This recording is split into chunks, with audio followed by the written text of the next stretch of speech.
जय श्री कृष्ण बच्चों, कक्षा 2 में आपका फिर से स्वागत है। कक्षा 2 में हम पाठ अध्याय संख्या 5 कौन कहाँ के बारे में अध्ययन कर रहे हैं।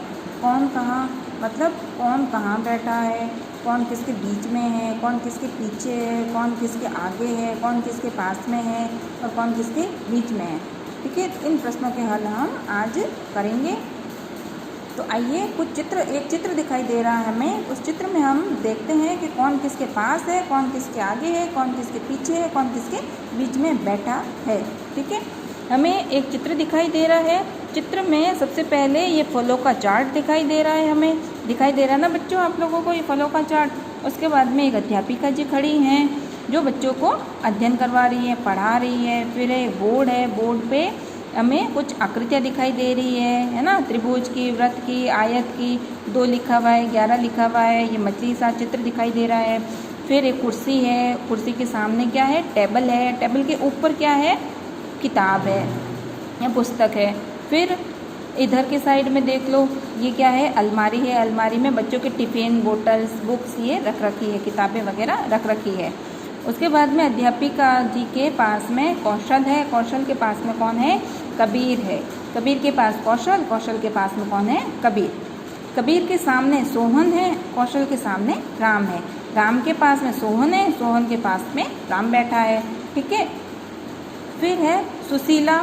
सुशीला के पास कौन है, जीनत। जीनत के पास ममता।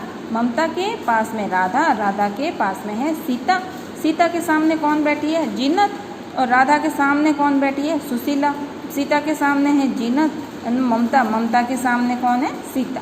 ठीक है, ऐसे ही पास में है चंपा। चंपा और मंगला आपस में आसपास में बैठी है।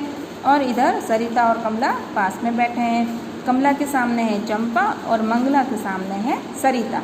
ठीक है, तो ये आमने सामने, ऊपर नीचे, आगे पीछे, ये ऐसे बैठे हैं। कौन कहाँ, तो सब एक दूसरे के पास में बैठे हैं, आमने सामने भी बैठे हैं। तो आइए प्रश्न देखते हैं। पहला प्रश्न है कि टेबल के पीछे क्या क्या है। टेबल, ये टेबल दिखाई दे रही है। टेबल के पीछे क्या है, कुर्सी, और कुर्सी से पीछे बोर्ड। तो टेबल के पीछे क्या क्या है, उत्तर लिख देते हैं हम। टेबल के पीछे क्या है, कुर्सी और बोर्ड। ठीक है, टेबल के पीछे क्या है, कुर्सी और बोर्ड। फिर प्रश्न संख्या 2 है कि मंगला के ठीक सामने कमला बैठी है, तो सरिता के ठीक सामने कौन बैठा है। यहाँ देखो, ये मंगला दिखाई दे रही है। मंगला के ठीक सामने कौन है, कमला। मंगला के ठीक सामने कमला बैठी है, तो सरिता के ठीक सामने कौन है, सरिता के ठीक सामने कौन हो गई, चंपा। तो उत्तर लिख देंगे हम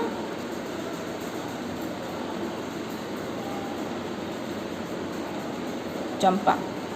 ठीक है, मंगला के ठीक सामने कमला बैठी है, तो सरिता के ठीक सामने कौन बैठा है, चंपा। मंगला के ठीक सामने कमला, तो सरिता के ठीक सामने बैठी है चंपा। ठीक है, 2 प्रश्न हो गए। तीसरा प्रश्न देखते हैं कि सुशीला किस किस के बीच बैठी है। ये सुशीला है, सुशीला ये घेरा है अलग से एक, तो सुशीला सीता, राधा, ममता और जीनत के सामने बैठी है। सुशीला किस किस के सामने बैठी है, सीता, राधा, ममता और जीनत के बीच में बैठी हैं।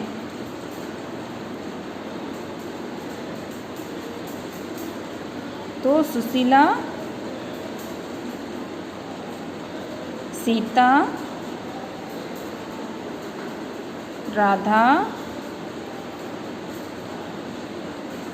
ममता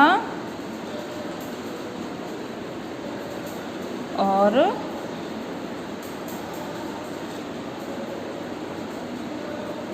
जीनत के बीच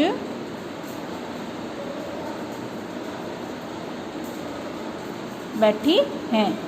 ठीक है, सुशीला किस किस के बीच बैठी है, सुशीला सीता, राधा, ममता और जीनत के बीच बैठी है। फिर चौथा प्रश्न है कि कौशल के सबसे पास कौन बैठा है। कौशल ढूंढो, ये रहा कौशल। कौशल के ठीक पास में कौन बैठा है? ये बच्चे तो सामने हैं, है ना, आमने सामने बैठे हैं। तो कौशल के ठीक पास में कौन है? कबीर। कौन बैठा है? कबीर। तो उत्तर में क्या आएगा? कबीर। कौशल के सबसे पास कौन बैठा है? कबीर। ठीक है, तो आइए प्रश्न वापस से देख लेते हैं कि टेबल के पीछे क्या क्या है। तो टेबल के पीछे कुर्सी है और बोर्ड है। फिर दूसरा प्रश्न है, मंगला के ठीक सामने कमला बैठी है, तो सरिता के ठीक सामने कौन बैठा है? मंगला, ये रही मंगला, मंगला के ठीक सामने कमला है, तो सरिता के ठीक सामने कौन हो गई? चंपा। 4 बच्चियां हैं, मंगला के सामने कमला, तो सरिता के सामने हो गई चंपा। ठीक है, तो हमने उत्तर में लिख दिया चंपा।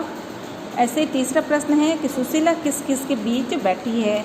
अब यहाँ 5 बच्चियों का घेरा बना है, तो 5 बच्चियों में कौन कौन है? सुशीला खुद है, सीता है, राधा है, ममता है और जीनत है।